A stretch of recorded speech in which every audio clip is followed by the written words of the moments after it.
आप सभी भाई-बहनों का आध्यात्मिक ऑक्सीजन की लघु ज्ञान संदेश कक्षा में एक बार फिर स्वागत है। आज की चर्चा युवावस्था और प्रौढ़ावस्था में जो धन कमाने की आपकी हमारी जो एक प्रवृत्ति है, उससे संबंधित कुछ विश्लेषण करने जा रहे हैं। अक्सर हम बार-बार कहते हैं, धर्म को प्रथम स्थान पे रखो। धर्म का अभिप्राय सत्वगुण से है। सत्वगुण बढ़ाने के लिए ही मनुष्य योनि मिली है। अर्थ और काम कि हमारे जीवन की एक स्थितियां हैं, इनसे इनकार शास्त्र भी नहीं करते कि हमारी व्यक्तिगत कुछ आवश्यकताएं हैं, पारिवारिक जिम्मेदारियां हैं, समाज के प्रति कुछ जवाबदेही है, दायित्व है। इन सभी स्थितियों के लिए धन कमाने से शास्त्र मना नहीं करते, कानून रोकता नहीं। लेकिन फिर भी हम अपनी चर्चाओं में बार बार ऐसा अनुरोध करते हैं कि युवावस्था में, क्योंकि युवावस्था में लगभग आपकी हमारी पढ़ाई लिखाई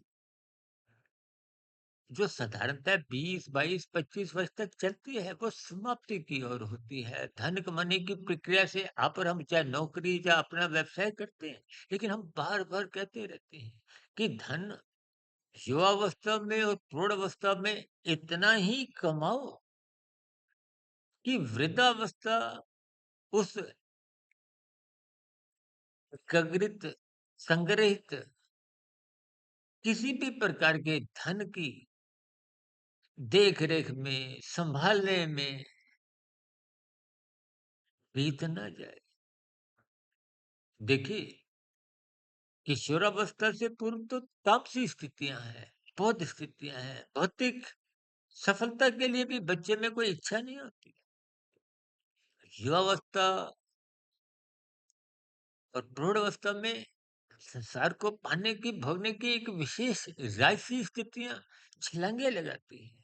उन छलांगों में ही आप और हम धन जब अमर्यादित स्थितियों में और कहीं कहीं कुछ कानून का उल्लंघन करते हुए, शास्त्र पाप कर्म करते हुए धन को केवल संग्रहित संग्रहित ही करते हैं, तो फिर वो संग्रहित धन, जोड़ा गया धन, इकट्ठा किया गया धन, नैतिक कार्यों से भी उसको फिर वृद्धावस्था में मात्र संभालना पड़ता है।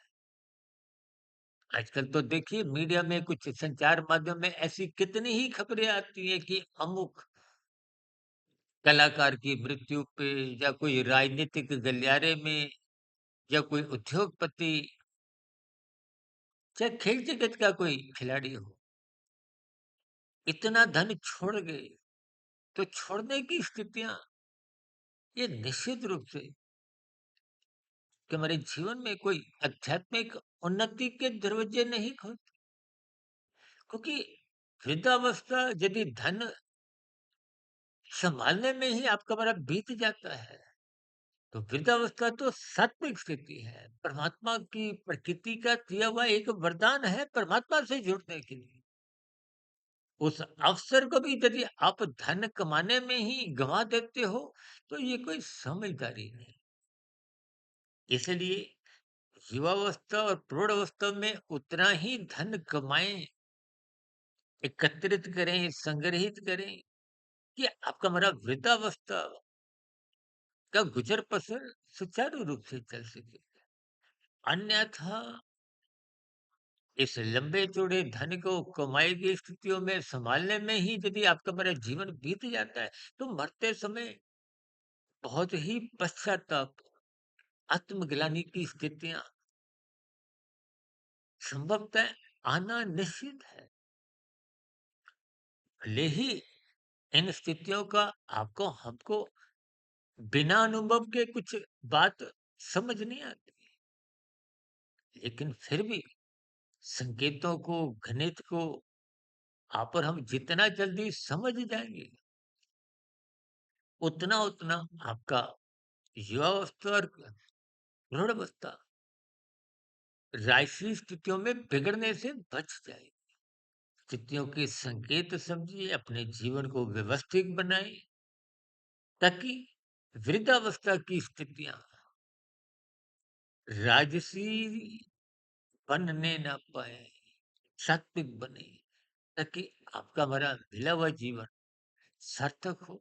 इन्हीं शुभकामनाओं के साथ आज की चर्चा विशेष को जो थोड़ी अलग ही किस्म से थी, हो सकता है कोई बात आपको बुरी लगी हो तो उसके लिए मैं क्षमा चाहता हूँ। इन स्थितियों पर आप भी ईमानदारी से चिंतन करें, अपने जीवन को व्यवस्थित बनाएं। नमस्कार, शुभकामनाएं। आपकी प्रतिक्रियाओं का नीचे कमेंट्स बॉक्स पर या प्रश्नोत्तर ज्ञान कक्षा में स्वागत है। नमस्कार, शुभकामनाएं।